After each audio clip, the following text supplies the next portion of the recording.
রাসূল করিম সাল্লাল্লাহু আলাইহি ওয়াসাল্লাম আখিরি শাবানে খুতবা পেশ করেছিলেন এবং সেই খুতবায় তিনি বলেছিলেন, হে উপস্থিত জনগণ, হে মানব মণ্ডলী, আল্লাহ পাক আমাদের জন্য একটি পবিত্র মাস আমাদেরকে দিচ্ছেন, দান করেছেন, যে মাসটির নাম হচ্ছে রমাদান। রমাদান হচ্ছে রামদুন, রা মিম দত, রম ধাতু থেকে উৎপত্তি, এর অর্থ হচ্ছে জ্বালান, পুড়িয়ে দেওয়া, ভস্ম করে দেওয়া। রমাদান, রমজান মুবারকে যারা নাকি সিয়াম সাধনা করে, আত্মত্যাগ করে, অর্থাৎ তিতিক্ষা, ত্যাগ এবং তিতিক্ষা করে, রমজান মুবারকে আল্লাহ পাক যেভাবে রোজা চান ওইভাবে যারা রোজা রাখে, তাদের সমস্ত গুনাহ সমূহকে আগুন যেমন আবর্জনাকে জ্বালিয়ে দেয়, রোজা যদি সঠিকভাবে কারো হয় তাহলে তার গুনাহগুলিকে এইভাবে জ্বালিয়ে ভস্ম করে দেয়।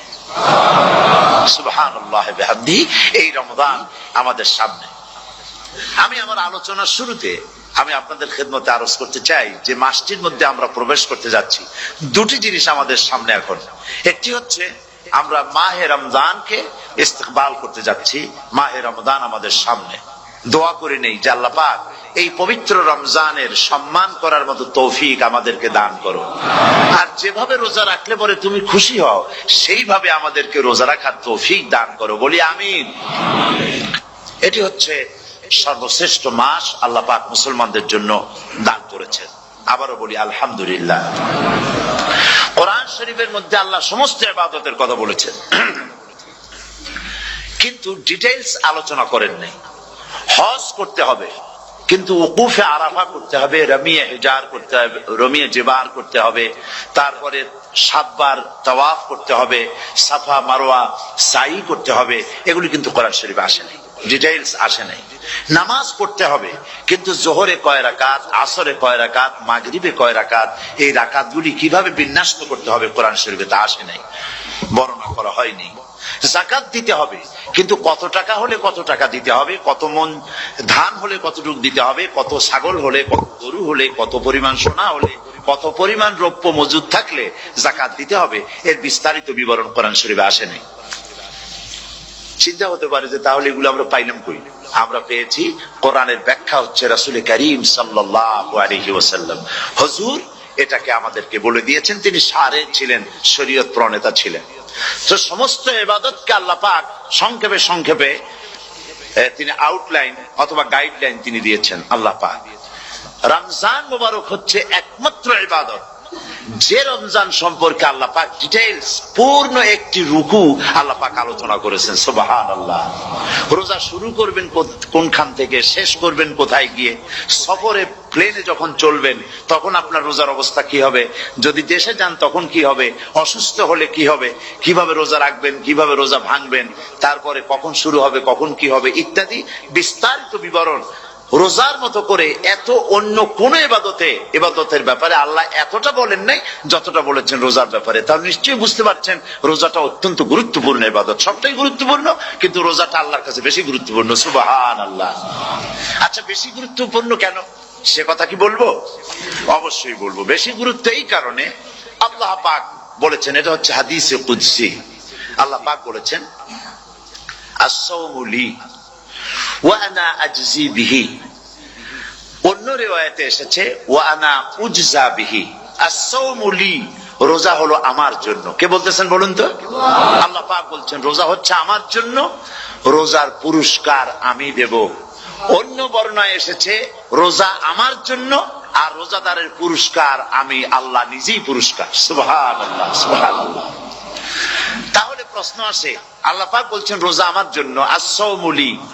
আল্লাহ তো একথা কোথাও বলেননি আজ-যাকাতু লি, আস-সালাতু লি, আল-হাজ্জু লি। রোজা আমার কি বলে, যাকাত আমার জন্য, হজ আমার জন্য, নামাজ আমার জন্য, একথা কিন্তু আল্লাহ বলেন নাই। অবশ্যই আমরা যাকাত হোক, নামাজ হোক, হজ হোক কার জন্য করি? আল্লাহর জন্য করি। রমজানের ব্যাপারে আল্লাহ খাস করেছেন যে আস-সাওমু লি, রোজা আমার জন্য। এই কথাটার অর্থ কি, তাৎপর্য কি, ব্যাখ্যা কি, সিগনিফিকেন্স কি? এর সিগনিফিকেন্স হচ্ছে এই যে প্রত্যেকটা ইবাদতের দুটি ধরন আছে। কয়টা ধরন বলুন তো? দুটি ধরন।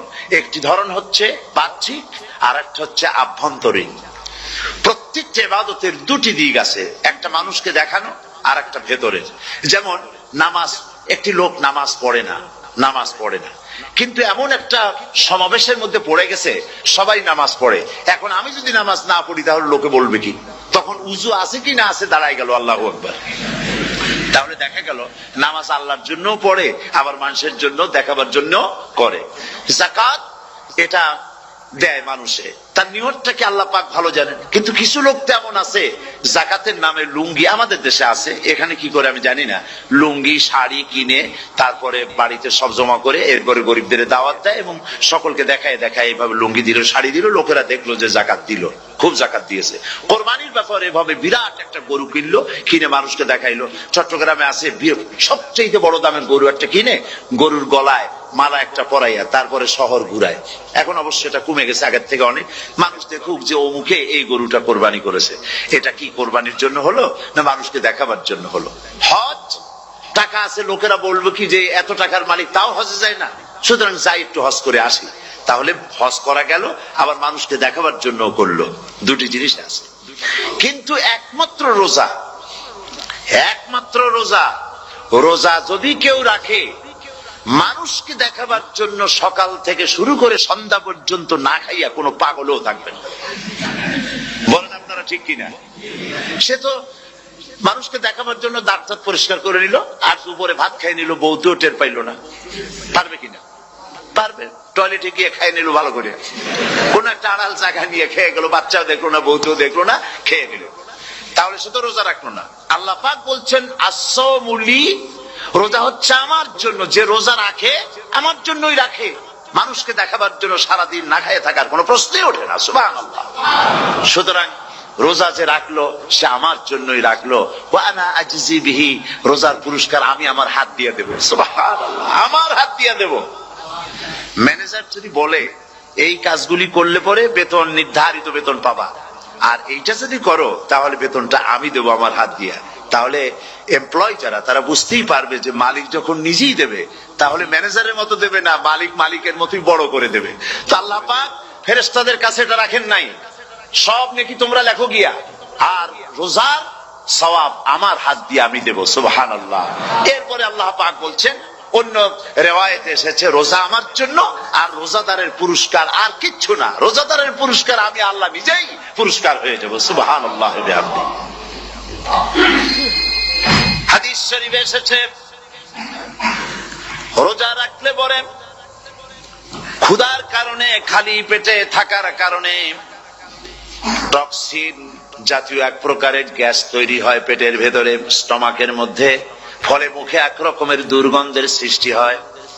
নবীজি বলেছেন রোজাদারের মুখের থেকে যে গন্ধ বের হয় আল্লাহ পাকের কাছে রোজাদারের মুখের গন্ধ মেশক আম্বারের চাইতে বেশি পবিত্র। আপনার মুখের গন্ধটাও আল্লাহর কাছে পবিত্র। রোজাদারের জন্য, রোজাদারদের জন্য জান্নাতের একটি দরওয়াজা খাস করে রাখা হয়েছে, যার নাম রায়্যান। এই দরওয়াজা রোজাদারদের জন্য, কেবলমাত্র রোজাদারেরা সেখান থেকে প্রবেশ করবে, আর কেউ প্রবেশ করতে পারবে না। এই রোজাদারদের সম্পর্কে আল্লাহ পাক বলেছেন, হাদিস শরীফে এসেছে, বুখারী শরীফের হাদিস, রাসূল করিম সাল্লাল্লাহু আলাইহি ওয়াসাল্লাম বলেছেন লিসাইমে ফারহাতান, ফারহাতুন ইনদা ফিতরিহি ওয়া ফারহাতুন ইনদা লিকাই রাব্বিহি। রোজাদারের জন্য দুইটা খুশি। কয়টা খুশি বলুন তো? কে বলছেন? আল্লাহ রাসূল বলছেন রোজাদারের জন্য দুইটা খুশি। লিসাইমে ফারহাতান, দুটি খুশি। ফারহাতুন ইনদা ফিতরিহি, একটা খুশি হচ্ছে ইফতারের সময়। এই ফিতরিহিতে, এই ফিতরিহি দুটি কথা, এই একটি কথার দুটি ব্যাখ্যা হয়। একটা হচ্ছে ইফতারের সময়, ইফতারের কথা বলা হয়েছে, আর ঈদের কথাও এর মধ্যে বলা হয়েছে। ইফতারের সময় হলো একটা খুশি, আর একটা খুশি হচ্ছে ইনদা লিকাই রাব্বিহি, যখন রোজাদারের সঙ্গে আল্লাহ পাক দেখা করবেন তখন হবে আরেকটা খুশি। তার মানে হচ্ছে রোজাদারদের সঙ্গে স্পেশাল আল্লাহ রাব্বুল আলামিন সাক্ষাৎকারের ব্যবস্থা করবেন। সুবহানাল্লাহ। তাহলে দুটি জিনিস হলো, একটা হলো ইফতারের জন্য দুটা, রোজাদারের জন্য দুটা খুশি, একটা হলো ইফতারের সময়, আর একটা হচ্ছে আল্লাহর সঙ্গে যখন দেখা করবে। তো ইফতারের যে খুশিটা, এই খুশি রোজাদার ছাড়া কেউ বুঝবে না। ইফতার সারাদিন রোজা রাখার পর সামনে পেঁয়াজি, বেগুনি, সালাদ, তরমুজ, মিষ্টি, তারপরে আম্বালা সুইট মিটের নানান রকমের মিষ্টি, এরপরে মুড়ি, কত কিছু সব সামনে নিয়ে বসে আছে। দেখছেন অবস্থা? সমস্ত কিছু সামনে বসা, ঘড়ির দিকে তাকানো। আপনি যদি 5 মিনিট আগে খান, ফেরেশতা এসে মুখের উপর থাপ্পড় মারবে, বেটা খাইলি কেন? বলবে কেউ? বলবে না। কোন ফেরেশতা লাঠি নিয়ে দাঁড়ায় আছে? দাঁড়ায় নাই, কিন্তু আপনি খাচ্ছেন না কেন? সুবহানাল্লাহ, সুবহানাল্লাহ বলবেন না? অন্তত 1500 বছর আগে আল্লাহ রাব্বুল আলামিন নির্দেশ করে রেখেছেন, সূর্য সাদা হওয়া থেকে, পূর্ব দিগন্ত সাদা হওয়া থেকে শুরু করে পশ্চিম দিগন্তে যখন কালো হয়ে কালো রেখা দেখা দেবে, যখন মাগরিব হয়ে যাবে, সূর্যাস্ত যাবে, ততক্ষণ পানাহার আর স্ত্রী সম্ভোগ থেকে বিরত থাকো। 1500 বছর আগের আল্লাহ রাব্বুল আলামিনের এই নোটিশ কিভাবে কার্যকরী হচ্ছে উম্মতের মধ্যে, মুসলমানদের ভেতরে।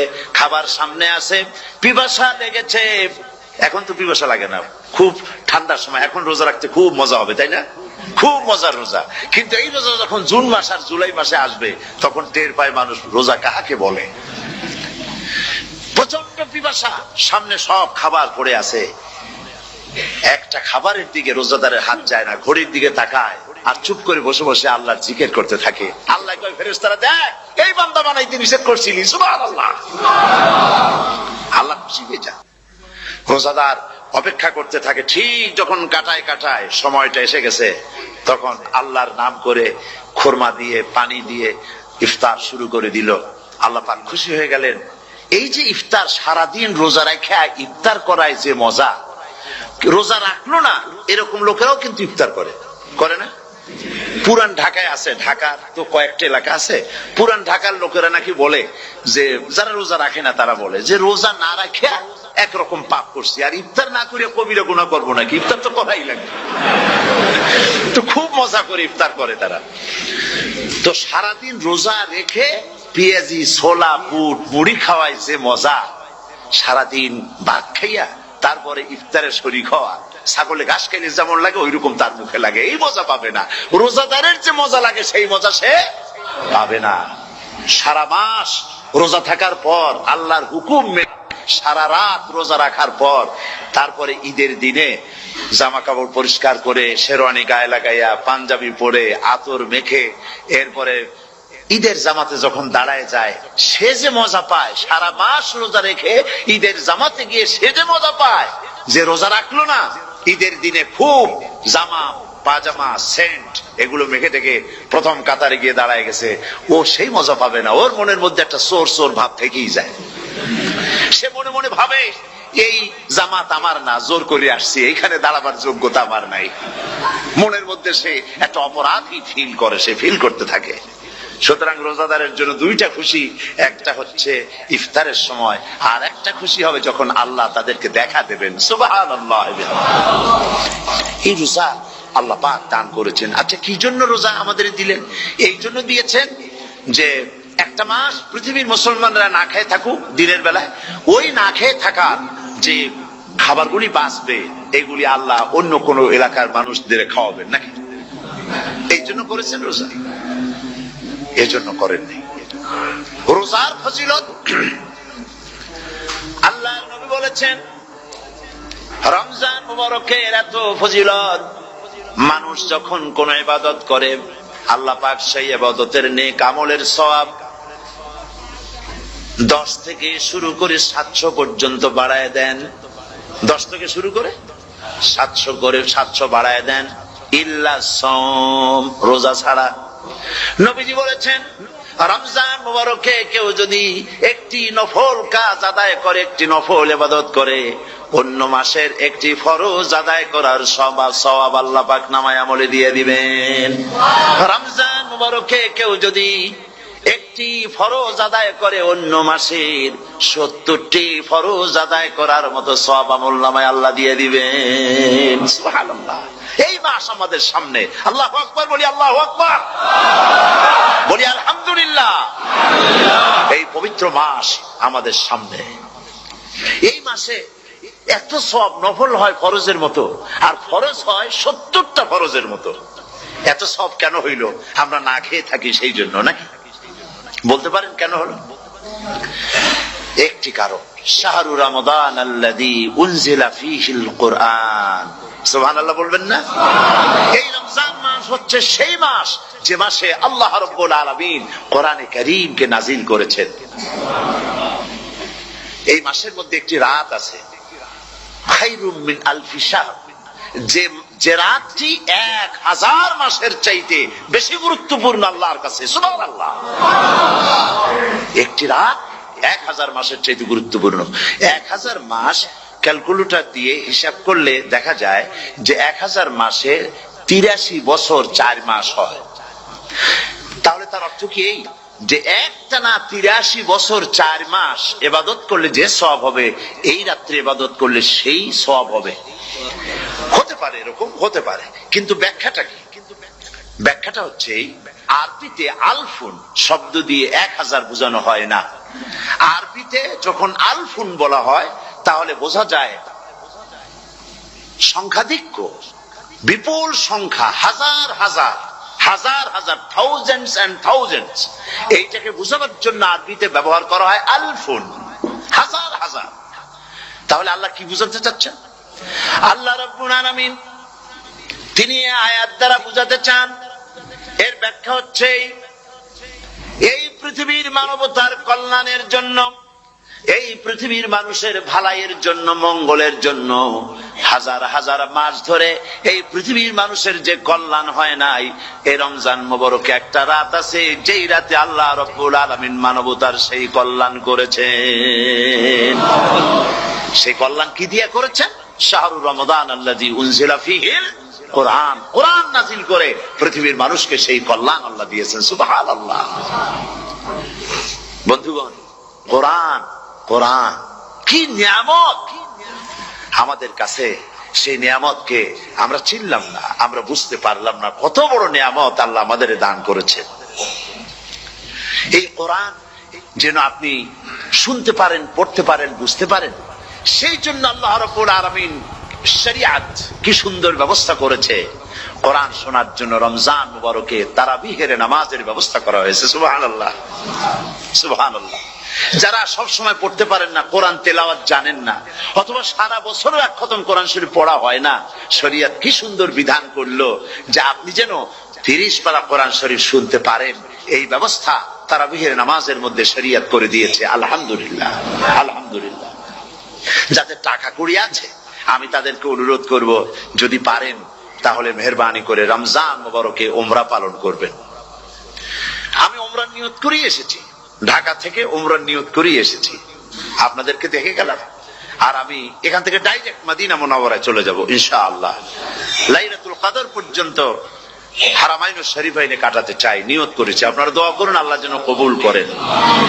কি মজা যখন আপনি হারামাইনুশ শরীফাইনে যখন তেলাওয়াত শুনবেন, আপনার কাছে মনে হবে যেন কোরআন শরীফ নাজিল হতেছে। সুবহানাল্লাহ। সেখানে তো নামাজের পরে হাত তুলে মোনাজাত করা হয় না, শুধুমাত্র রমজান মুবারকে বেতেরের নামাজের মধ্যে ইমাম সাহেব হাত তুলে মোনাজাত করেন। গত বছর রমজান মুবারকের লাইলাতুল কদরে আমি ছিলাম, গত কয়েক বছর ধরে আল্লাহ যাওয়ার তৌফিক দিয়েছেন দয়া করে। সেখানে লাইলাতুল কদরে পত্রিকাগুলি লিখেছে 30 লাখের উপরে লোক ছিল মক্কা শরীফের, হারাম শরীফে 30 লাখের উপরে। যখন তেলাওয়াত হচ্ছে, মোনাজাত করতেছেন ইমাম সাহেব কাঁপতেছেন, মোনাজাত করতেছেন, কাঁদতেছেন, আর গোটা হারাম জুড়ে কান্নার রোল পড়ে গিয়েছে। কিভাবে কাঁদতেছে! সারাদিন মানুষ রোজা রেখে তারপরে ইফতার করতে যখন বসে, আমি সেই জান্নাতের কথা কেমনে আপনাদের বুঝাবো? রসগোল্লা কেমন লাগে বক্তৃতা দিয়ে 6 ঘন্টা বক্তৃতা দিয়েও বুঝানো যাবে না। যদি মুখের মধ্যে ঢুকাইতে পারি তাহলে বুঝবেন যে মজাটা কি। এটা তো আমি বুঝাইতে পারবো না কি মজাটা লাগে। সারাদিন রোজা রাখার পর সমস্ত লক্ষ লক্ষ মুসল্লিরা বসে আছে মক্কা শরীফে, কাবা শরীফ সামনে, এখানে বসে আছে। রোজাদারের সামনে আছে জমজমের পানি আর মদিনা মুনাওয়ারার খুরমা। আল্লাহর ঘর সামনে, জান্নাতের থেকে আর কাকে বলে! সুবহানাল্লাহ। আর মসজিদে নববীর ভিতরে মদিনার আকর্ষণ কাশাস আলাদা। মদিনা শরীফের আপনাকে যদি পাইয়া যায় কোন আরব, কোন মাদানী, আপনারা ছাড়বি না, আদর করে পাশে বসাবে, তোমারে আমি এই জিনিস খাওয়াবো, এইটা দিয়ে ইফতার করাবো, আমার কাছ দিয়ে তুমি উঠতেই পারবে না। আপনাকে জোর করে বসায় দিবে মসজিদে নববীতে রিয়াদুল জান্নাহ রাসূল করিম সাল্লাল্লাহু আলাইহি ওয়াসাল্লামের কবর শরীফের কাছে বসে আপনি ইফতার করতেছেন, কত বড় নসিব। সেই জন্য আমি বলি হলিডে করার জন্য আমেরিকা, সিঙ্গাপুর, হাবিজাবি এই সমস্ত ঘুরে কোনো লাভ নাই। হলিডে করতে চান রমজান মুবারকে চলে যান হারামাইনুল শরীফাইন, মদিনা আল মুনাওয়ারা, মক্কা আল মুকাররমা। কপাল খুলে যাবে, জিন্দেগীর সমস্ত গুনাহ খাতা আল্লাহ পাক maaf করে দিবেন। রাসূল করিম সাল্লাল্লাহু আলাইহি ওয়াসাল্লাম বলেছেন রমজান মুবারকে যে উমরা করলো সেজন্য হজ আদায় করলো। সুবহানাল্লাহ। অন্য রিওয়ায়াতে এসেছে যে ব্যক্তি রমজান মুবারকে উমরা করলো সেজন্য আমার সাথে হজ আদায় করলো। সুবহানাল্লাহ। তো বলতেছিলাম যে কোরআনে কারীম হচ্ছে একটি বিরাট নিয়ামত। এই নিয়ামত শোনানো হয় রমজান মুবারকে। আমি এবার এসে খুব খুশি হলাম একথা শুনে যে ইস্ট লন্ডন মসজিদ তারা একটা ব্যবস্থা করেছে, সুন্দর একটা রেডিও তারা আবিষ্কার করেছে। না কি করছেন আপনারা? ট্রান্সমিটার তৈরি করেছেন। ওনারা ওখানে রেডিও বিক্রি করেন, আপনারা বহুটা খরচ করেছেন, তারা হাজার হাজার পাউন্ড খরচ করে টাওয়ার বানিয়েছেন এবং একটা ফ্রিকোয়েন্সি তারা নিজেরা নিয়েছেন, আর রেডিওগুলি 125 পাউন্ড করে ওনারা দিচ্ছেন খরচ হিসেবে। এটা যারা নিয়ে যায় ঘরের মধ্যে বসে তারাবিহের তেলাওয়াত তারা শুনতে পাবেন। মহিলারা অনেক সময় আসতে পারেন না, মহিলারা ঘরে বসে শুনতে পারবেন। ওই ইস্ট লন্ডন মসজিদে যত ওয়াজ হবে, তেলাওয়াত হবে, নামাজ হবে, আজান হবে, ওয়াজ হবে, জিকির হবে, সব আপনার ঘরে বসে আপনি শুনতে পারবেন। আল্লাহ রাব্বুল আলামিন এই ইকদামকে, এই পদক্ষেপকে আল্লাহ কবুল করুন, সবাই বলেন আমিন। এবং প্রত্যেকের ঘরে ঘরে এই রেডিও পৌঁছে যাক, আমরা বলি আমিন। আল্লাহ যেন কবুল করেন। আপনি ঘরে বসে মসজিদের সমস্ত প্রোগ্রাম পেতে পারবেন। আর কি সুন্দর সেখানে যিনি তেলাওয়াত করেন, আজান দেন, আলহামদুলিল্লাহ, তার আজান শুনলে পরে তো মনে হয় যে আমি মক্কা শরীফে চলে গেছি, মদিনায় চলে গেছি। আর তেলাওয়াত কত সুন্দর, আলহামদুলিল্লাহ। আল্লাহ তার প্রতি রহম করুন, আমরা বলি আমিন।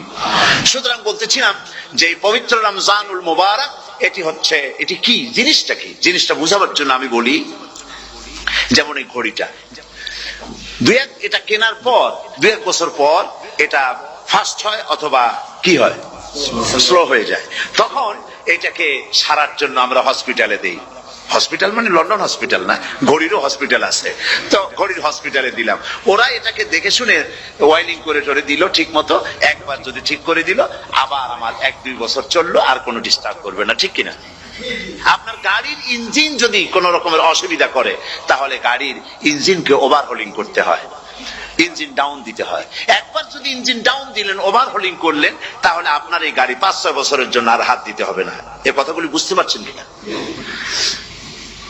সারা জীবন, সারা মাস অন্যায় করার পরে, গুনাহ করার পরে মানুষের অন্তঃকরণে কালিমা লেগে যায়। আল্লাহ রাব্বুল আলামিন রমজান মুবারকের একটা ব্যবস্থা করেছেন, ইঞ্জিন ওভারহোলিং এর মতো, ইঞ্জিন ডাউন দেওয়ার মতো।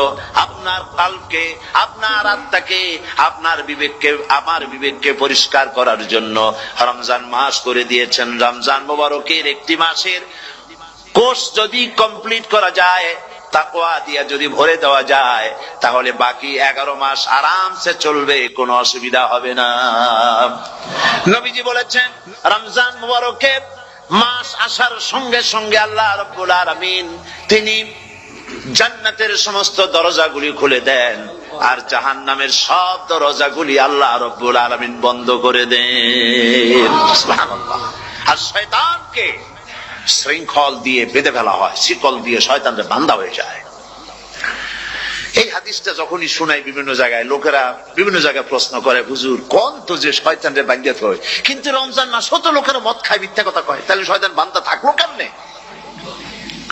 আমি বলি দেখেন, এর ব্যাখ্যা আছে।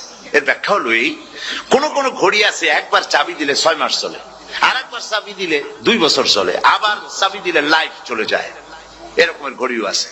কোন কোন মানুষের শয়তানে এমন চাবি দিছে যে চাবিতে 6 মাস চলে, কোনটায় 10 মাস চলে, কোনটায় বছর চলে। রোজার মাসেও যারা গুনাহ করে, শয়তানে এমন চাবি দিছে যে রোজার মাসেও বন্ধ হচ্ছে না। এরা শয়তানের খপ্পরে পড়ে গেছে। আল্লাহ এই চাবি থেকে মুসলমানদেরকে হেফাজত করুন, বলি আমিন। জোরে বলেন আমিন। শয়তান থেকে পানাহ কেউ দিতে পারে না, কোন গভর্নমেন্ট পারবে না। ব্রিটিশ গভর্নমেন্ট পারবে নাকি? American government? কেউ পারবে না। শয়তান থেকে পানাহ দিতে পারে কেবলমাত্র কে? ওই আল্লাহ রাব্বুল আলামিন আমাদেরকে শিখায় দিয়েছেন শয়তানের ওয়াসওয়াসা থেকে আমার কাছে পানাহ চাও। আউযু বিল্লাহি মিনাশ শাইতানির রাজীম। বিতাড়িত মরদুদ শয়তানের ওয়াসওয়াসা থেকে পানাহ চাই, আল্লাহর কাছে পানাহ চাও। আল্লাহ পাক বলেন আমি পানাহ দিতে পারি শয়তানের ওয়াসওয়াসা থেকে। শয়তান থেকে আশ্রয় একমাত্র সিকিউর নিরাপত্তা পেয়েছেন আল্লাহর পয়গম্বরেরা। সুবহানাল্লাহ। আম্বিয়া আলাইহিমুস সালাম তারা আল্লাহ কর্তৃক নিয়ন্ত্রিত, শয়তানের ক্ষমতা নাই পয়গম্বরদের কাছে যাওয়া। চতুর সীমানার ভেতরে শয়তান প্রবেশ করে কোন নবীকে ওয়াসওয়াসা দিতে পারবে না। বলি সুবহানাল্লাহ। এই জন্য শয়তান থেকে বেঁচে যাওয়া, শয়তানের ওয়াসওয়াসা থেকে বাঁচা খুবই কঠিন। সেই জন্য আল্লাহ পাক বলছে শয়তানকে বেঁধে রাখা হয়, জান্নাতের সমস্ত দরজা খোলা, জাহান্নামের সমস্ত দরজা বন্ধ হয়ে যায়। এই নিয়ামতের মাস আমাদের সামনে। প্রত্যেকটি যখন কোন ওয়ার্কশপ হয় তো ওয়ার্কশপের জন্য এক একটা কি বলে সিলেবাস থাকে। রমজান মুবারক একটা ওয়ার্কশপ, এই ওয়ার্কশপের মধ্যে একটা সিলেবাস আছে, সেই সিলেবাসের নাম হচ্ছে কোরআন। কোরআন কোরআন কোরআন নাজিলের মাসে আমরা কি কোরআন তেলাওয়াত করি? বলেন। রোজা হচ্ছে, হাদিস শরীফের মধ্যে বলা হয়েছে আস-সাওমু জুন্নাহ, রোজা হচ্ছে ঢাল। রোজা কি কন্ত? ঢাল। বোঝেন তো ঢাল কি? প্রোটেক্টর। আপনি জিহাদের ময়দানে, যুদ্ধের ময়দানে নিরাপত্তার জন্য, বাইরের থেকে আক্রমণকে ফিরাবার জন্য কি ব্যবহার করেন? ঢাল ব্যবহার করেন।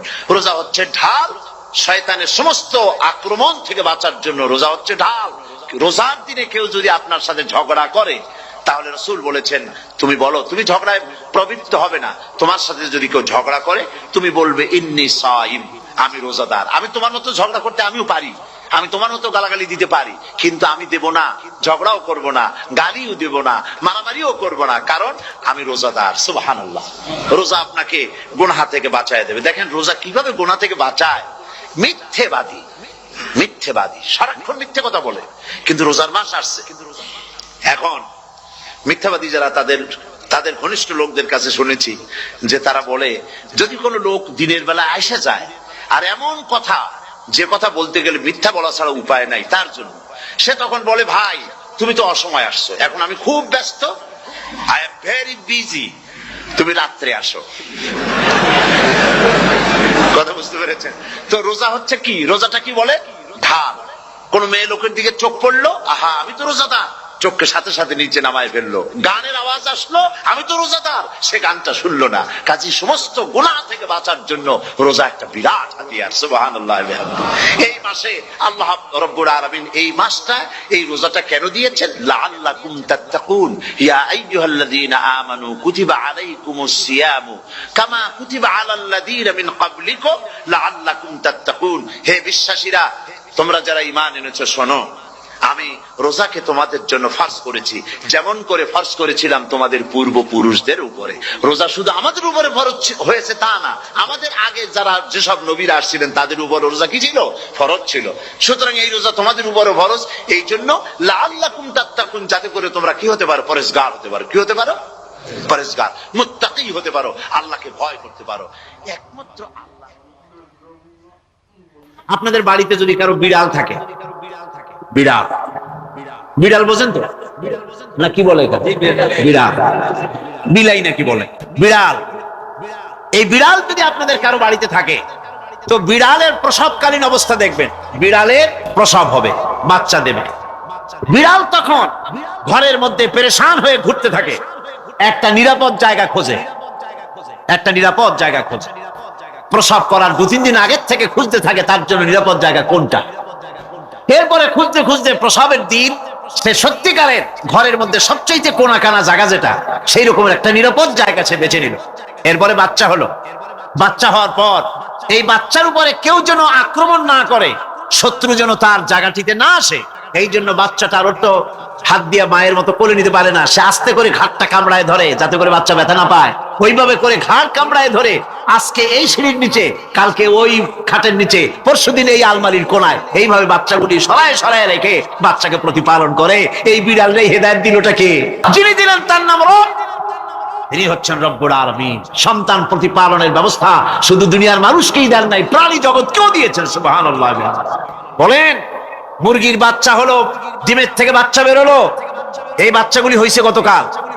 আজকে বাচ্চাগুলি আদার খাচ্ছে মায়ের সাথে, হঠাৎ করে একটা চিল এলো আর ওর মা একটা সিগন্যাল মারলো, সাথে সাথে বাচ্চাগুলি দৌড়াইয়া এমন পলান দিল, আপনি তো ভালো একাদশীর বাপেও তালাশ করে পাবে না যে মুরগির বাচ্চা পলাইলো।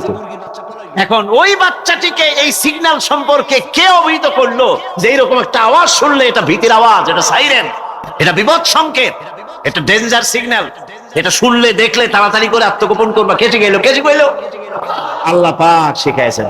এখন এক শ্রেণীর বুদ্ধিজীবী তারা আবার উল্টা কথা কয়। তারা বলে কি?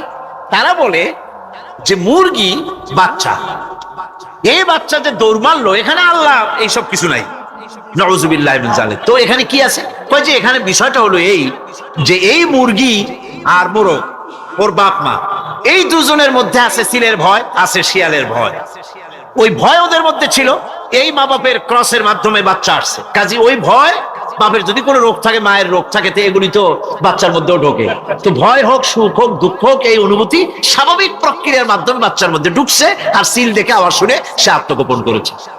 এইটা আমি পড়িয়া আমি আমার আলোচনা এক জায়গায় বললাম বুদ্ধিজীবীদের উদ্দেশ্যে, যদি সত্যি তাই হয়, মোরগ আর মুরগি মা বাবার মধ্যেই ভয় আছে বলে বাচ্চার মধ্যেই ভয় ঢুকছে, সেই জন্য সে আত্মগোপন করছে, তাহলে আবার মানুষের ব্যাপারে কথাটা আনি। মানুষেরা সাপের ভয় করে না মহব্বত করে? কথার জবাব দিলে না, যখন তখন মনে হয় আপনারা সাপ বুঝি ভালোবাসেন। সাপ আমরা সকলেই ভয় পাই,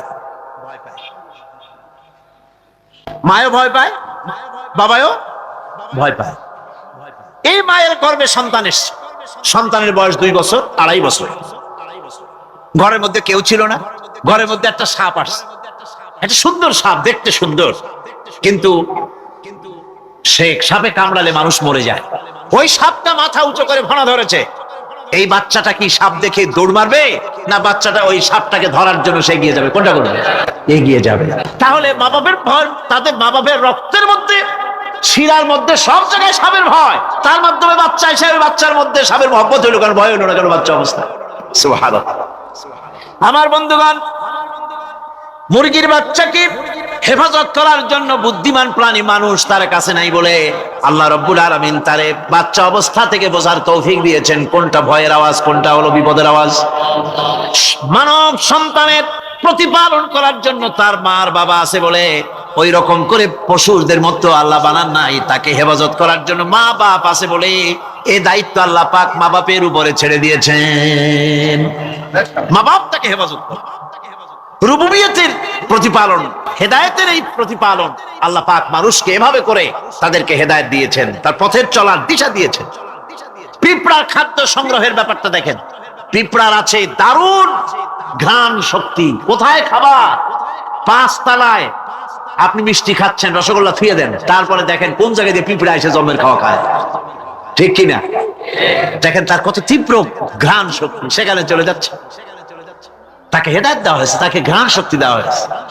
চিল, শকুন, ঈগল কোথায় থাকে বুঝেন না? মহাশূন্যে 3 থেকে 3.5 মাইল উপরে শকুন, বাজ, ঈগল উঠতে থাকে। খাবে কি? ওখানে তো তার খাবার ছড়ানো নেই।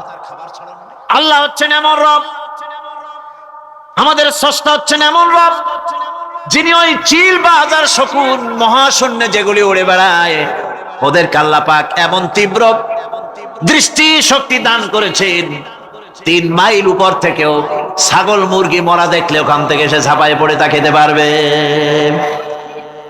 তাকে দেওয়া হচ্ছে দৃষ্টি শক্তি।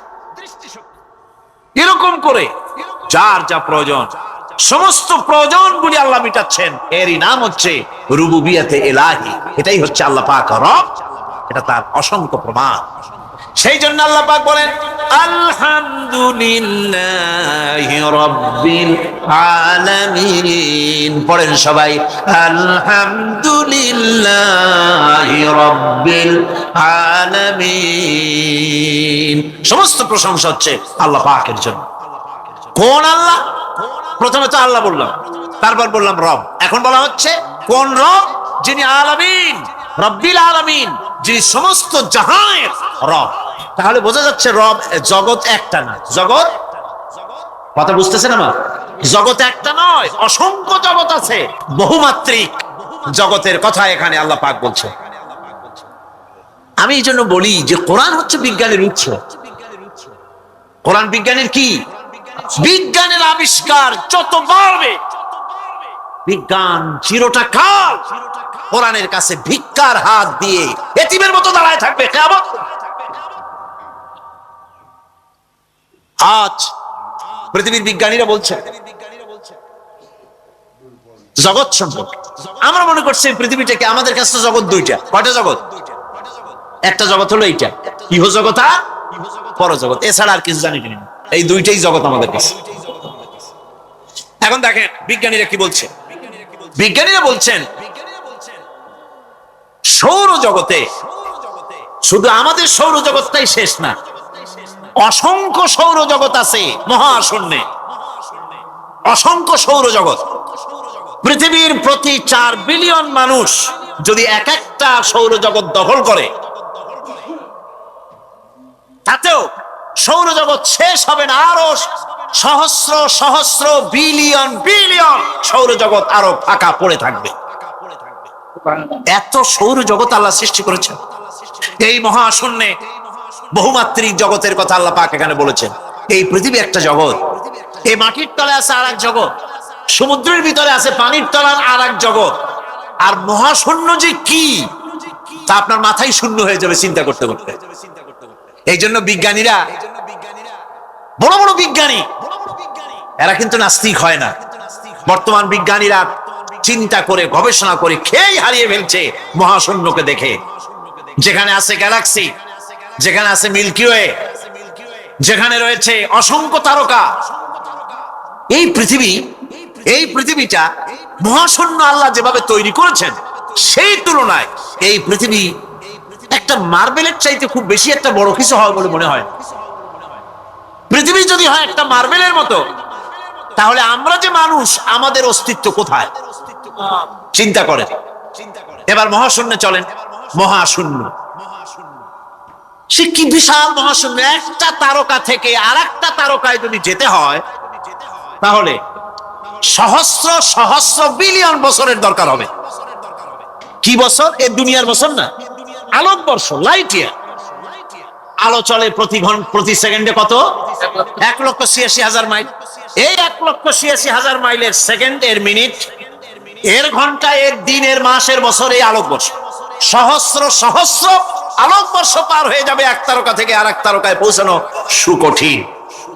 এ ধরনের অসংখ্য তারকা আল্লাহ পাক তৈরি করে রেখেছেন। সূর্য হচ্ছে পৃথিবীর চাইতে 13 লক্ষ গুণ বড়।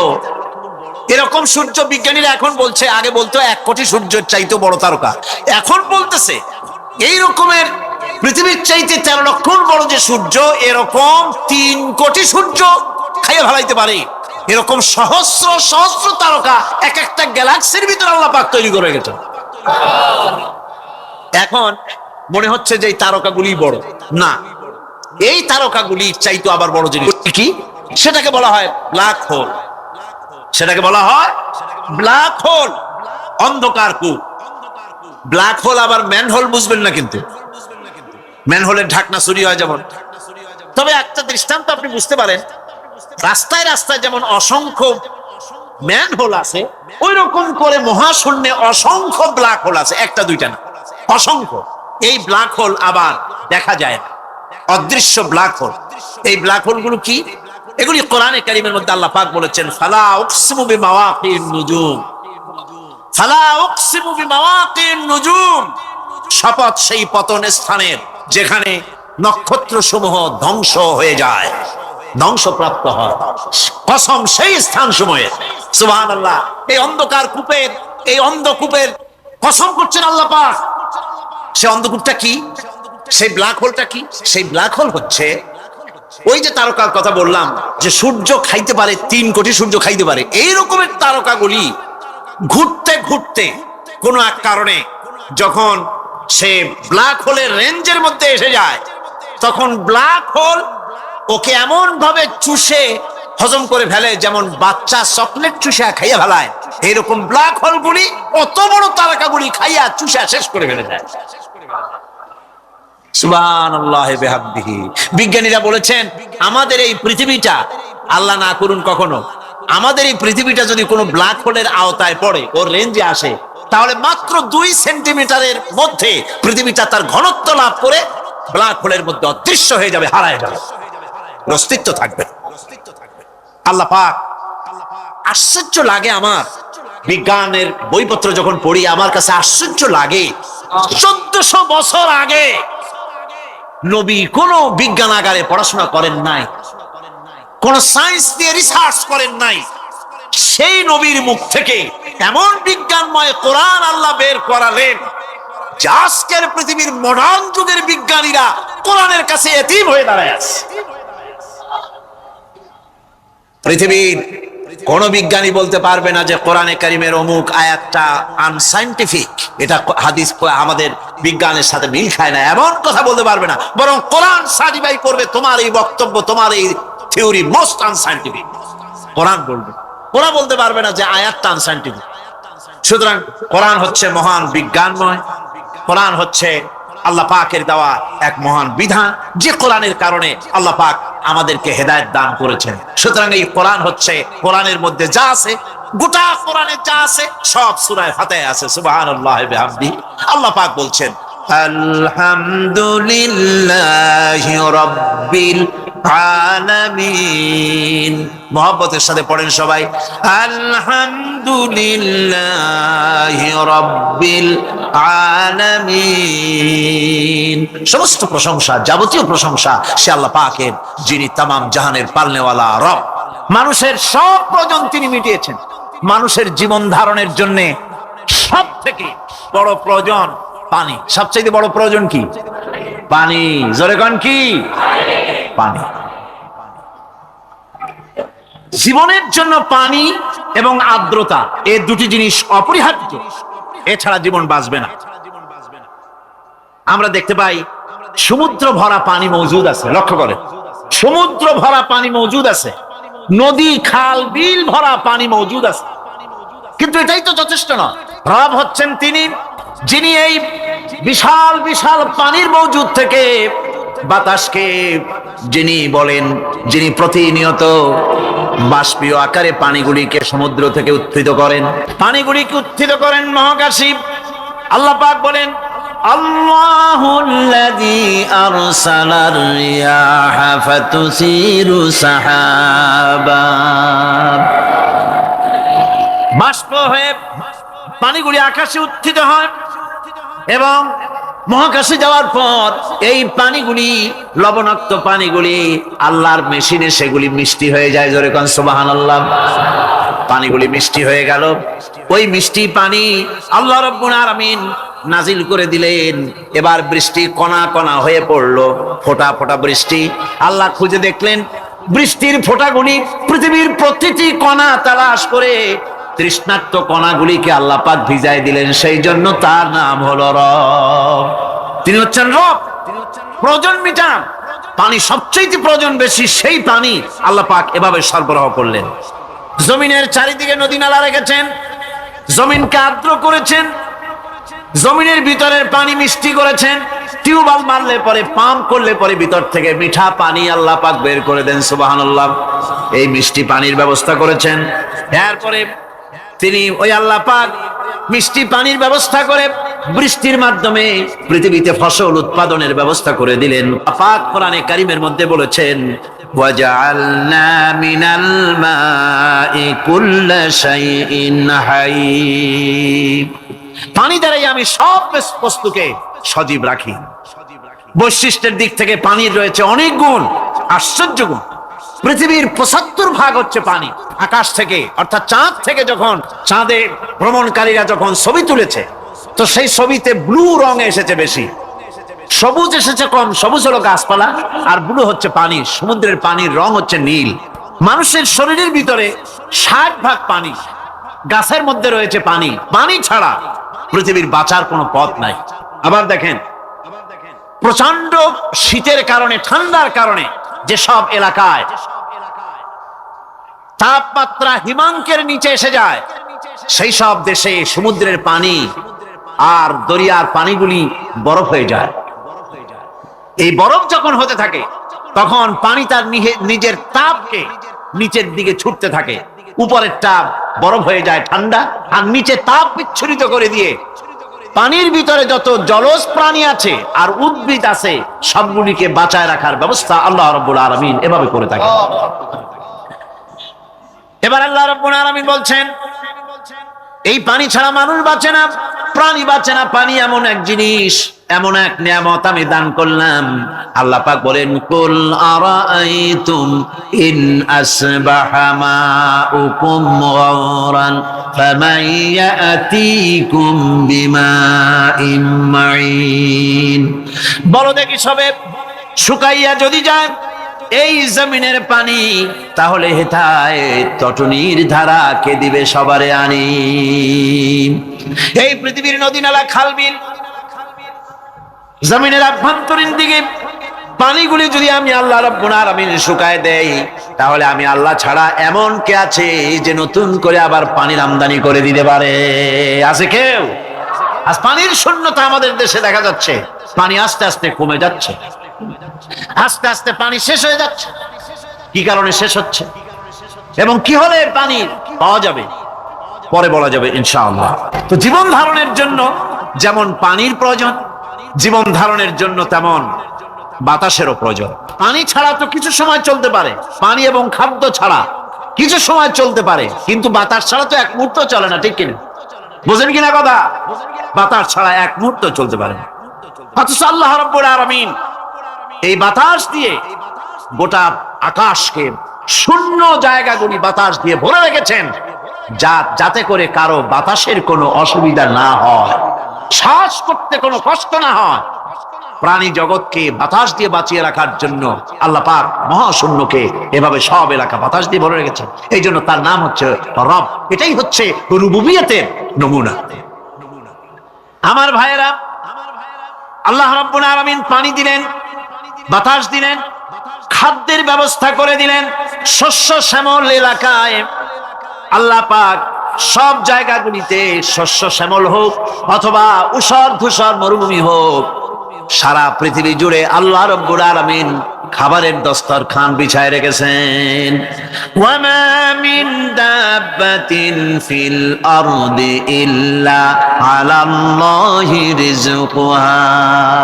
এই পৃথিবীর বুকে এমন কোন বিচরণশীল জীব নাই যেই জীবের রিজকের দায়িত্ব আমি আল্লাহ আমার নিজ হাতে গ্রহণ করি নাই। জোরে বলেন সুবহানাল্লাহ। সব রিজেক আমি ছড়াই রেখেছি বিশ্ব জুড়ে সর্বত্র।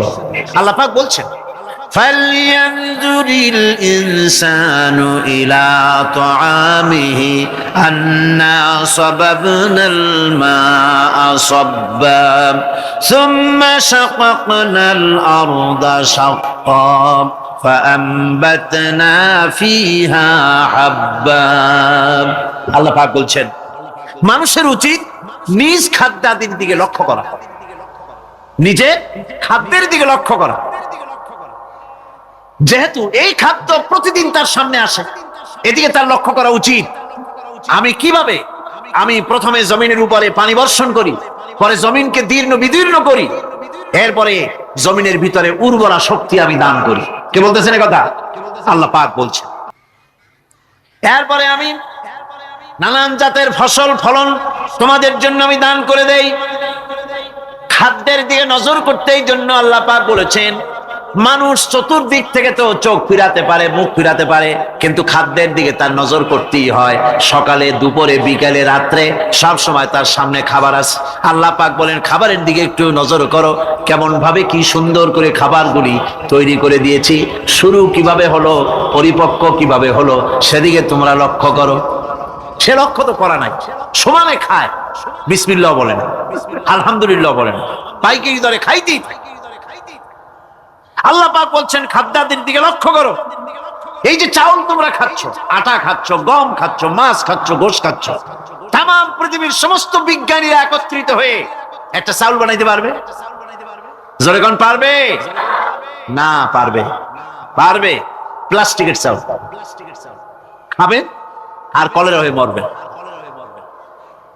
পৃথিবীর সমস্ত বিজ্ঞানীরা একত্রিত হয়ে একটি চাউল বানাতে পারবে না, একটা ডিম বানাতে পারবে না। পারবে একটা ডিম বানাতে? পারবে না। বিজ্ঞানীদের প্রশংসা আমরা করি, হ্যাঁ করি। বিজ্ঞানীরা অনেক কিছু বিশ্বকে উপহার দিয়েছে, কিন্তু মূল রবের কাছে আমরা যাই না, তাকে চিনতেও পারি না, সেখানে যাই না। বিজ্ঞানীরা কি করেছে? আল্লাহর বানানো জিনিসগুলি তারা ডিজাইন করেছে। ডিজাইন করতে তো নিষেধ নাই, আর ডিজাইন করাই যায়, সৃষ্টি করতে পারে না। বিজ্ঞানীরা সৃষ্টি করে নাই, ডিজাইন করেছে। কিরকম? আল্লাহ পাক চাউল তৈরি করেছেন। চাউল তৈরি করেছে কে? বলেন না সবাই। এখন আপনারা সেই চাউল দিয়ে পিঠা বানান, পায়েস বানান, সেই চাউল দিয়ে ভাপা পিঠা, আরো কি যেন খায় চট্টগ্রামে রস দিয়া, ওটাকে কি কয়? দই পিঠা নাকি ধোঁয়া পিঠা। তো এইভাবে করে আপনি ডিজাইন তৈরি করছেন। আটা দিচ্ছে, আল্লাহ পাক আটা তৈরি করেছেন, গম দিয়েছেন, এই আটা দিয়ে গোলগোল্লা তৈরি হচ্ছে, এর দ্বারা রুটি তৈরি হচ্ছে, এর দ্বারা অসংখ্য রকমের সিমাই টিমাই ইত্যাদি দিয়ে, লাচ্ছা সিমাই, নানান রকমের সিমাই আপনি ডিজাইন করেন, অসুবিধা নাই। আল্লাহর তৈরি করা কাঠ দিয়ে ফার্নিচার তৈরি হচ্ছে, টেবিল হচ্ছে, চেয়ার হচ্ছে, গোষ্ঠী শুদ্ধ হচ্ছে। আল্লাহর তৈরি করা লোহা দিয়ে মাইক হচ্ছে, স্ট্যান্ড গান হচ্ছে, ব্রেন গান হচ্ছে, তারপরে প্লেন হচ্ছে। তাহলে আমি বলতে চাইলাম, বুঝাতে চাইলাম, সমস্ত জিনিস এর স্রষ্টা কে? জোরে বলেন কে? বিজ্ঞান শুধু এগুলিকে এক জায়গায় করে অ্যাসেম্বল করছে, এগুলিকে এক জায়গায় করে এক একটা রূপ দিয়েছে। এখানে বিজ্ঞানের কৃতিত্ব আছে ঠিক, কিন্তু আপনারাই বলেন, লোহা যদি আল্লাহ তৈরি না করতেন, এই মাইক তৈরি হতো? রাইফেল তৈরি হতো? আর রাইফেল যদি নাই হতো, তাহলে কারাগারের বন্দীগুলো মারতেন কি দিয়ে? রাইফেল যদি না হতো, যুদ্ধ করতেন কি দিয়ে? ঠিক কিনা? যত মারামারি ইত্যাদি যা কিছু হচ্ছে, তো শুধু মারামারির জন্যই তো আল্লাহ লোহা বানান নাই। লোহার সবচাইতে বড় প্রয়োজন হচ্ছে জমিন কর্ষণ করা, জমিন চাষ করা। এই জমিন চাষের জন্য লাঙ্গল দরকার, শাবল দরকার, খন্তা দরকার, কোদাল দরকার। এই লোহার দামকেও আল্লাহ পাক এত লোহা বেশি দিয়েছেন, যার জন্য লোহার দাম কম। সোনা কম দিয়েছেন, যেহেতু সোনার প্রয়োজনীয়তা কম, লোহার প্রয়োজনীয়তা বেশি, এই জন্য লোহা বেশি দিয়েছেন, দামটা কমে গেছে, যার জন্য আপনার আমার জন্য কিনে ব্যবহারটা সহজ হয়েছে। কথা ঠিক কিনা? আল্লাহ রাব্বুল আলামিন এইভাবে করে মানুষের রুবুবিয়াতটা, আল্লাহ পাকের রুবুবিয়াত হচ্ছে এই, তিনি মানুষকে সুন্দর করে সৃষ্টি করে যা কিছু প্রয়োজন সবকিছু খাওয়াচ্ছেন, দিচ্ছেন। সে আল্লাহ পাক প্রশ্ন করছেন, কুল মান ইয়ারযুকুকুম মিনাস সামাই ওয়াল আরদ আম্মান ইয়ামলিকুস সামআ ওয়াল আবসারা ওয়া মান ইয়াখরুজুল হাইয়্যা মিনাল মাইয়িতি ওয়া ইউখরিজুল মাইয়িতা মিনাল হাইয়্য। আকাশের প্রশস্ত বুক থেকে এবং জমিনের এই প্রশস্ত বুক থেকে কে রিজিক, তোমাদের খাদ্যকে উৎপাদন করে? কে নির্জীব থেকে সজীবকে বের করেন? আর কে সজীবকে নির্জীবে পরিণত করেন? তিনি কে? তিনি হচ্ছেন আল্লাহ পাক। আল্লাহ পাক বলছে, এই প্রশ্ন যদি তাদেরকে করা হয় তো তারা কি বলবে? আল্লাহ পাক বলেন, وَمَنْ يُدَبِّرُ الْأَمْرَ فَسَيَقُولُونَ اللَّهُ فَقُلْ أَفَلَا تَتَّقُونَ। হে নবী, এদেরকে প্রশ্ন করুন।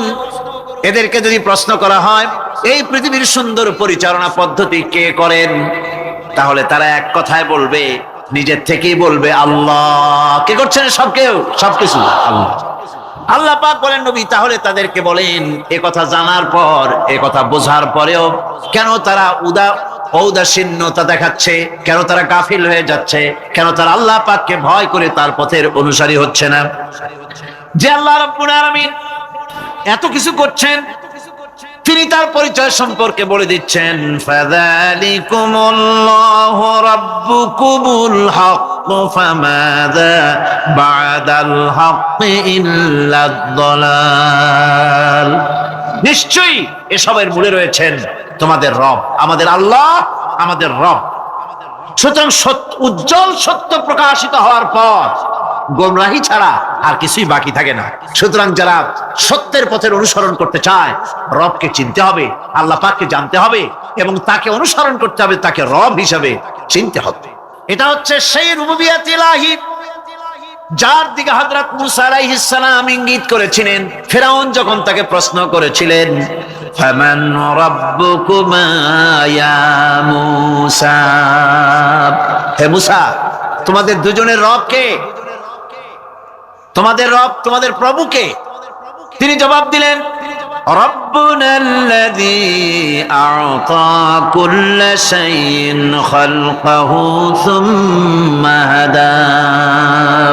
রব হচ্ছেন আমাদের তিনি, যিনি নাকি আমাদের প্রতিপালক, আমাদেরকে সৃষ্টি করেছেন এবং আমাদেরকে হেদায়েত দিয়েছেন, সঠিক পথের দিশা দিয়েছেন।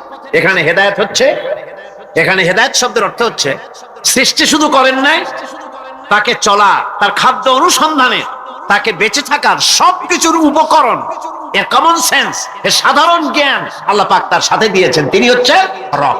আমাদের ভাগ্য কত সুপ্রসন্ন, আমরা ভাগ্যবান, কারণ কোরআন শোনার সুযোগ আল্লাহ পাক করে দিয়েছেন। তারাই তো শ্রেষ্ঠ ভাগ্যবান যারা কোরআন শোনার সুযোগ পায়, যারা কোরআন তেলাওয়াত করে, যারা কোরআন বোঝে, যারা কোরআন আমল করে। তাদের থেকে সৌভাগ্যবান আর কে হতে পারে? গোটা বিশ্বের বুকে সর্বশ্রেষ্ঠ সৌভাগ্যবান জাতি হচ্ছে মুসলমান। আমি যদি প্রশ্ন করি পৃথিবীর শ্রেষ্ঠ ভাগ্যবান জাতি কারা, কি জবাব দিবেন? কারণ কোরআনে কারীম এ জাতির কাছে অবিকৃত, অকৃত্রিম উপায় এ জাতির কাছে মাহফুজ আছে, যা বিশ্বের কোন জাতির কাছে তাদের ধর্মীয় কিতাব অবিকল ভাবে নাই। এদিক থেকে আমরা সৌভাগ্যবান জাতি। আবার যদি প্রশ্ন করি এই পৃথিবীর ভিতরে হতভাগ্য জাতি কারা, আপনারা কি জবাব দিবেন? জানেন না বোধহয়। হতভাগ্য জাতি এই মুসলমান, কারণ কোরআনে কারীমের মতো আজিম একখানা কিতাব যাদের কাছে আল্লাহ পাক আমানত হিসেবে দান করেছেন, এই কোরআনে কারীম থেকে যারা হেদায়েত নিতে পারলো না, উপকৃত হতে পারলো না, কোরআন দিয়ে ভাগ্যের পরিবর্তন করতে পারলো না, ভাগ্যকে সুপ্রসন্ন করতে পারলো না, তাদের চাইতে হতভাগ্য, তাদের চাইতে দুর্ভাগা পৃথিবীতে আর কে হতে পারে? আজ পৃথিবীতে যদি আমরা তাকাই তো দেখতে পাবো সব থেকে বেশি মার খাচ্ছে মুসলমানেরাই। দুনিয়ার যেদিকে তাকান সেদিকেই মুসলমানেরা নির্যাতিত, নিগৃহীত, মার খাচ্ছে, ক্ষুধায় কষ্ট পাচ্ছে, লাঞ্ছিত, নিগৃহীত হচ্ছে।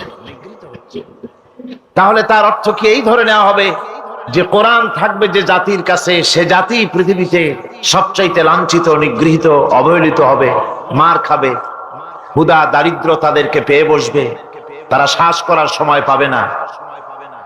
এটাই কি ধরে নিতে হবে? না, বরং আল্লাহ রাব্বুল আলামিন কোরআনে কারীমের মধ্যে বলেছেন, তাহা মা আনজালনা আলাইকাল কুরআনা লিতাশকা। হে নবী, কোরআনে কারীম আমি আপনার প্রতি অবতীর্ণ করেছি এই জন্যে যে কোরআন আপনার ভাগ্যকে সৌভাগ্যে পরিণত করে দেবে, আপনাকে সৌভাগ্যবান বানাবে। কোরআন আপনার ভাগ্যকে বিলম্বিত করবে, পর্যদস্ত করবে। আপনি ভাগ্যহারা হবেন, হতভাগ্য হবেন, এই জন্য তো কোরআন দেয়নি। কোরআন দিয়েছি ভাগ্যকে চমকায় দেওয়ার জন্য। যে কোরআন এলো, কোরআনের ধারক বাহকদের ভাগ্যের উন্নতির জন্যে সেই জাতি আজ কোরআন হারা হয়ে, কোরআন ছাড়া হয়ে পৃথিবীতে লাঞ্ছিত, অবমানিত। কোরআনই পারে একটা জাতিকে সঠিক পথ প্রদর্শন করতে। কোরআন পারে একটা জাতির আকীদা, বিশ্বাসকে দৃঢ় করে দিতে, বদ্ধমূল করে দিতে। সত্যিকারের মানুষ বানাতে পারে কোরআন। মানুষ বানাতে পারে কে? কোরআন।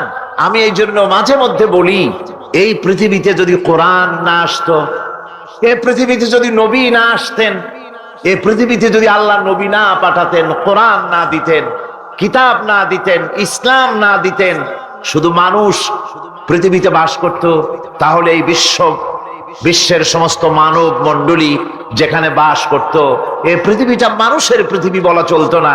এই পৃথিবী হতো একটা পশুর বিচরণ ক্ষেত্র। কোরআন মানুষকে মানুষ বানিয়েছে। লাইসাল বিররা আন তুওয়াল্লু ওয়ুজুহাকুম কিবালাল মাশরিকি ওয়াল মাগরিবি ولكن البر من آمن بالله واليوم الآخر والملائكة والكتاب والنبيين। পূর্ব পশ্চিমে মুখ ঘুরানো, পূর্ব পশ্চিমে মুখ ফিরানো, এটাই পুণ্যবান নেককার সৎকার হওয়ার জন্য যথেষ্ট নয়। প্রকৃতপক্ষের মুমিন নেককার হওয়ার জন্য যে শর্তগুলি আল্লাহ পাক আরোপ করেছেন তা হচ্ছে, 1 নম্বরে কি মনে আছে?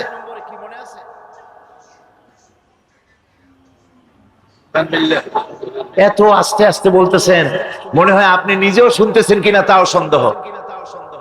এর 1 নম্বরে হচ্ছে, কিছু আবার চালাক লোক আছে, তারা সহজে কোনো কথার জবাব দেয় না। তারা ভাবে যে জবাব না দেওয়াই বুদ্ধিমানের কাজ, কোনটা বলে কোন প্যাচে পড়ি। আল্লাহ পাক আমাদের জেহেন শক্তি, স্মৃতি শক্তি যেন বৃদ্ধি করে দেন, বলেন আমিন। আমরা যেন যা কোরআন হাদিসের শুনি তা যেন মনে রাখতে পারি, যা খারাপ কথা শুনি তা যেন ভুলে যাই, যা ভুল কথা শুনি তা যেন ভুলে যাই, আর যা হক কথা তা যেন মৃত্যু পর্যন্ত আল্লাহ স্মরণ রাখার তৌফিক দেন। এর প্রথম কথাই ছিল ঈমান বিল্লাহ, আল্লাহর প্রতি ঈমান। 2 নম্বরে ছিল পরকালে বিশ্বাস।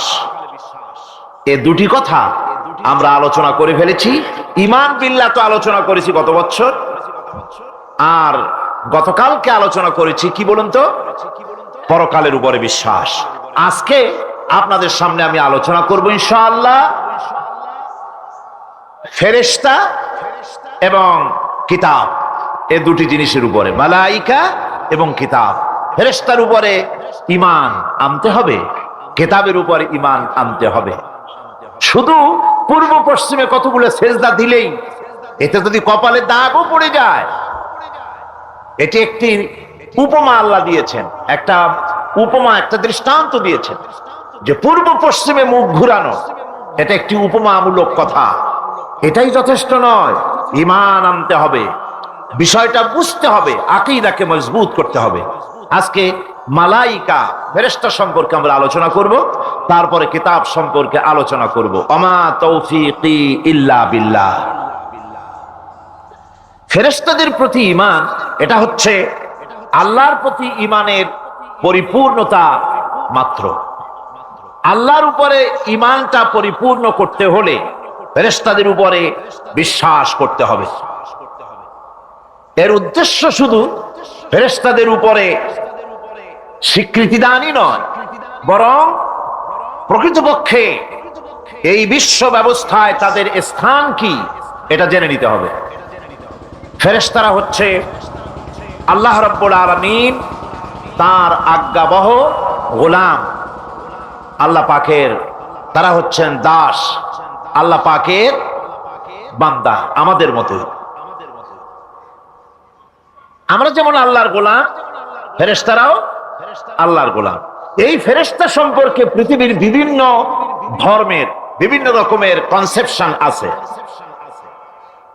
এই ফেরেশতাদেরকে ইংরেজিতে অ্যাঞ্জেল বলা হয়, যার চরিত্র খুব ভালো লাগে, লোকেরা বলে অ্যাঞ্জেলিক ক্যারেক্টার, এটা ফেরেশতা ধরনের চরিত্র লোকটা, এরকম বলে থাকে। সুতরাং খ্রিস্টান হোক, ইহুদি হোক, আর হিন্দু হোক, যে কোনো জাতের লোক হোক, ফেরেশতায় তারা বিশ্বাস করে। আর এই ফেরেশতাদের উপরে তাদের বিশ্বাসটা হচ্ছে বিকৃত। কি ধরনের? কারো মতে ফেরেশতা হচ্ছে প্রকৃতির সন্তান, কারো মতে ফেরেশতা হচ্ছে আল্লাহর মেয়ে, নাউযুবিল্লাহি মিন যালিক। যার কারণে সূরা আন-নাজমের মধ্যে আল্লাহ পাক এর প্রতিবাদ করেছেন। আল্লাহ পাক বলছেন, ওরা দাবি করলো ফেরেশতা হচ্ছে আল্লাহর মেয়ে। আল্লাহ পাক বলছেন, আলাকুমুদ যাকারু ওয়া লাহুল উনসা তিলকা ইযান কিসমাতুন দিজা। তোমরা ছেলেগুলি নিজেদের জন্য নিয়ে নিলে আর মেয়েগুলি আমার ভাগে ফেলে দিলে, এটা কি ধরনের অসম বন্টন? ফেরেশতাকে তারা বলেছে আল্লাহর মেয়ে, আবার কেউ বলেছে ফেরেশতারা আল্লাহর ছেলে। তারপরে কেউ কেউ বলেছে ফেরেশতা হচ্ছে আল্লাহর মদদগার, আবার কেউ কেউ বলেছে ফেরেশতা হচ্ছে মানুষের অভিযোগ শ্রবণকারী, মানুষের প্রয়োজনকারী, প্রয়োজন পূরণকারী। এখন এসব ধারণা এবং বিশ্বাসের কারণে দুনিয়ায় শিরক এবং বিদআতের প্রচলন ঘটেছে। কোরআনে কারীম বিশ্ব ব্যবস্থায় ফেরেশতাদের অবস্থান কি সেটা পরিষ্কার করতে চায়, যাতে করে শিরকের সমস্ত দরজা বন্ধ হয়ে যায় আর তাওহীদের দরজা নির্ভেজাল ভাবে খুলে যায়। ইসলামের মূল বক্তব্যই হচ্ছে তাওহীদকে প্রতিষ্ঠা করা। কি প্রতিষ্ঠা করা? তাওহীদকে প্রতিষ্ঠা করা, আর শিরক আর বিদআতের শিকড় শুদ্ধ তুলে ফেলা। এটাই হচ্ছে ইসলামের মূল আইডিয়া।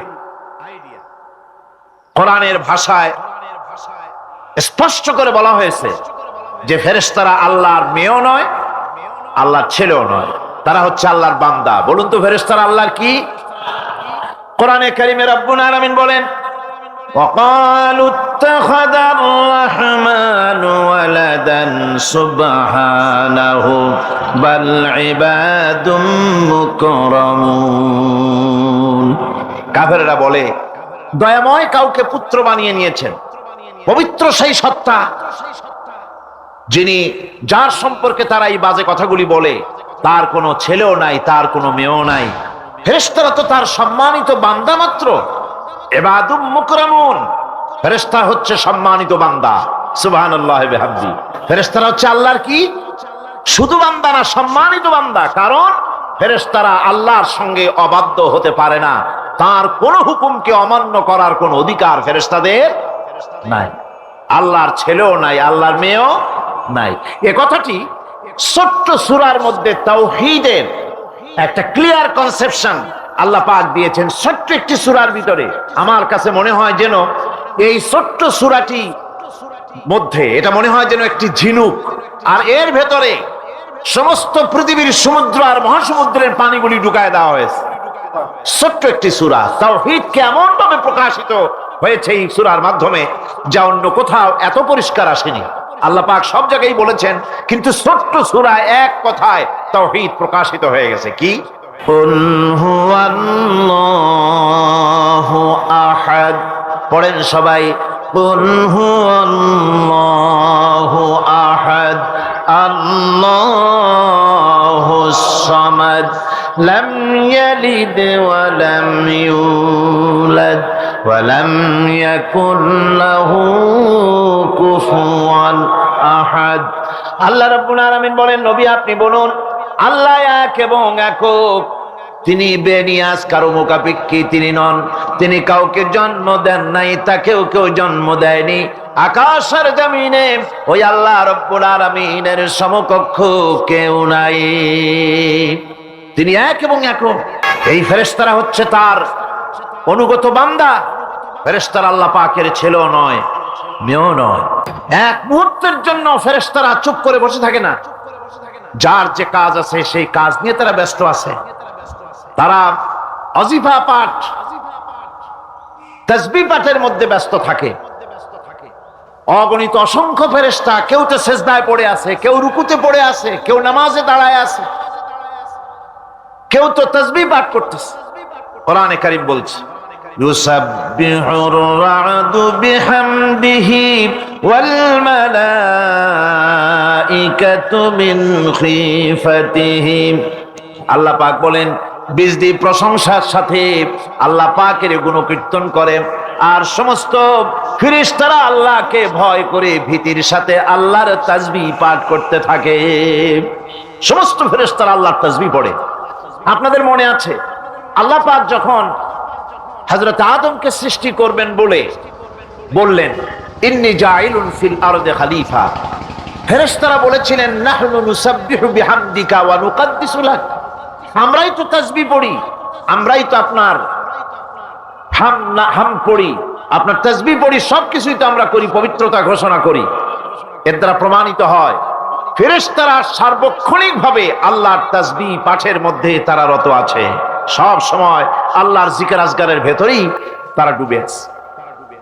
وَلَهُ مَنْ فِي السَّمَاوَاتِ وَالْأَرْضِ وَمَنْ عِنْدَهُ لَا يَسْتَكْبِرُونَ عَنْ عِبَادَتِهِ وَلَا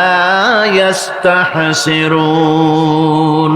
আসমান এবং জমিনে যা কিছু আছে এবং তার কাছে যা কিছু আছে সব আল্লাহর তাসবিহ পাঠে নিরত আছে।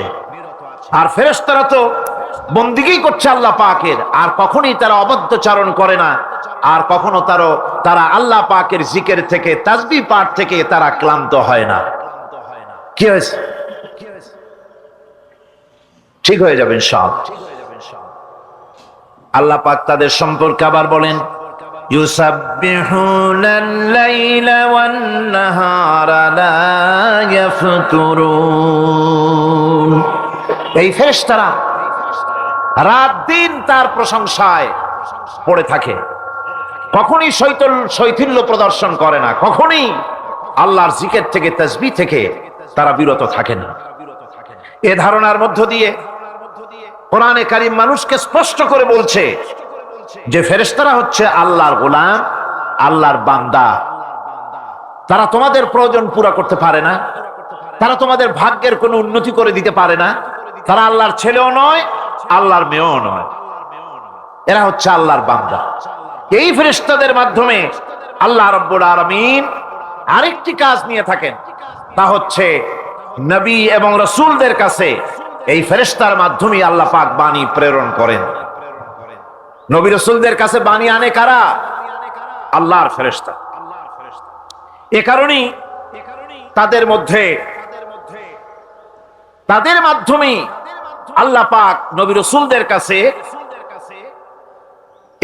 আল্লাহর বাণী পাঠান, যে এই ফেরেশতারা ওই বাণীর ভিতরে কোন রকম হ্রাস বৃদ্ধি করে না, তারা আল্লাহর অবাধ্য নয়, ওর মধ্যে তারা বাড়ায়ও না, তারা কমায়ও না, কোনো ক্ষমতা তাদের নেই।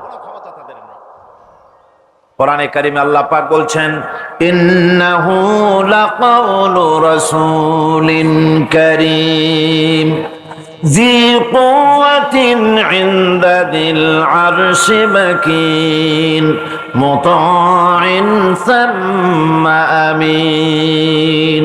নিঃসন্দেহে এক সম্মানিত বার্তাবাহকের বর্ণনা, এক ফেরেশতার বর্ণনা। আরশ অধিপতির কাছে তিনি সম্মানিত। জিবরাইল আলাইহিস সালামের কথা বলা হচ্ছে। হযরতে জিবরাইল আমিন তিনি আল্লাহর কাছে সম্মানিত, অনুগত এবং তিনি বিশ্বাসী। আল্লাহ পাকের পক্ষ থেকে তিনি বাণী বহন করে নিয়ে আসেন, আর এর ভিতরে কোন রকম হ্রাস বৃদ্ধি করার কোনো ক্ষমতা ফেরেশতার নাই। আল্লাহ পাক বলছেন, ওয়া ইন্নাহু লাতানজিরু রাব্বিল আলামিন নাযালা বিহির রূহুল আমিন। নিঃসন্দেহে এটা হচ্ছে রব্বুল আলামিনের পক্ষ থেকে অবতীর্ণ করা কিতাব, যা নিয়ে বিশ্বস্ত আত্মা অবতরণ করেছেন, অর্থাৎ হযরতে জিবরাইল আমিন। আল্লাহ পাক তাকে বিশ্বস্ত বলেছেন, শাদীদুল কুওয়া বলেছেন, প্রচন্ড ক্ষমতা তার, আল্লাহ পাক বলেছেন। এর থেকে জানা গেল যে ফেরেশতাদের প্রতি ঈমান শুধু আল্লাহর প্রতি ঈমানের জন্যই নয়, বরং কিতাবের প্রতি, নবীদের প্রতি ঈমান আনার জন্য ফেরেশতাদের প্রতি ঈমান আনা জরুরি। ফেরেশতাদের উপর ঈমান আনা কি জরুরি, অত্যন্ত জরুরি। ফেরেশতাদের উপর তৃতীয় আরেকটি কারণে ঈমান আনতে হয়, সেটা হচ্ছে আল্লাহ পাক তাদের মাধ্যমেই কাজগুলি করে থাকেন। ফেরেশতারা হচ্ছে আল্লাহ পাকের রাষ্ট্রীয় কর্মচারী, আল্লাহ পাকের স্টাফ। তাদের মাধ্যমে আল্লাহ কোথাও বৃষ্টি দেন, কোথাও রহমত পাঠান, কোথাও গজব দেন, কোথাও ভূমিকম্পের সৃষ্টি করেন, কোথাও জলোচ্ছ্বাস, কোথাও ক্ষুধা, কোথাও দারিদ্র ইত্যাদি। পৃথিবীর ভিতরে আযাব, গজব, শান্তি যা কিছু আল্লাহ পাক করতে চান, এই ফেরেশতাদের মাধ্যমেই তা করে থাকে। এক কথায় ফেরেশতারা হচ্ছে আল্লাহ পাকের রাষ্ট্রীয় কর্মচারী। এই কথা এভাবেই বিশ্বাস করতে হবে যে ফেরেশতারা কখনো অবাধ্য হয় না, অবাধ্য হওয়ার কোনো ক্ষমতাই তাদের নাই, তারা আল্লাহ পাকের বাধ্যগত আজ্ঞাবহ কর্মচারী। ফেরেশতাদের উপরে ঈমানটা এই পর্যন্তই আমি আপনাদের সামনে বললাম। ফেরেশতাদের প্রতি ঈমান আনার ব্যাপারে এই তিনটি কথা আপনাদের সামনে পেশ করেছি। এখন 3 নম্বরে যে কথাটি বিশ্বাস করতে হবে সেটা হলো কিতাব। কিসের উপর ঈমান? কিতাবের প্রতি ঈমান। ইসলামের পরিভাষায় কিতাব বলতে বোঝানো হয় সেই বাণীকে, সেই নির্দেশকে, সেই গ্রন্থকে। বড় বড় কিতাব, তার মধ্যে সর্বশেষ যে কিতাবখানি তার নাম হচ্ছে কোরআন। জোরে বলেন, তার নাম কি? আল কোরআন। এটি হচ্ছে সবচেয়ে বড় কিতাব এবং মুকাম্মাল কিতাব। অন্যান্য কিতাবগুলিতে যা বলা হয়েছে তার থেকে অনেক বেশি শরীয়তকে মুকাম্মাল করে আল্লাহ রাব্বুল আলামিন কোরআনে কারীমের মধ্যে এটাকে পরিপূর্ণ করে দিয়েছেন। নবুয়ত আর কিতাব দুটির জিনিসের ভিতরে একটা সম্পর্ক আছে। নবুয়ত এবং কিতাব দুটোই আল্লাহর পক্ষ থেকে আসছে। নবুয়ত আসছে কার কাছ থেকে? আর কিতাব আসছে আল্লাহর কাছ থেকে। নবুয়ত এর দাবি কেউ নিজের থেকে করতে পারে না। এই কথা আমি বহুবার আপনাদের সামনে আলোচনা করেছি। নবী দাবির ভিত্তিতে হয় না, নবী আল্লাহ বানান।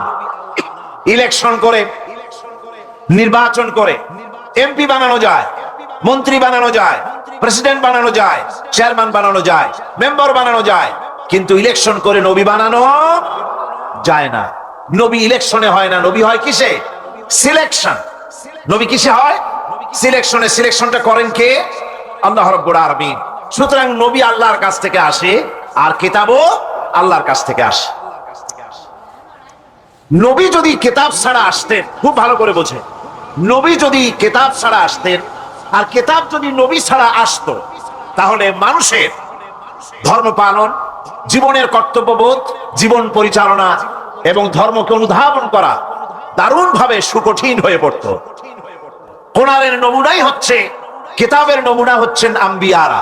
আম্বিয়া আলাইহিমুস সালাম, তারা হচ্ছেন কিতাবের নমুনা। কিতাবও যার, নবীও সেই আল্লাহ সুবহানাহু ওয়া তাআলা।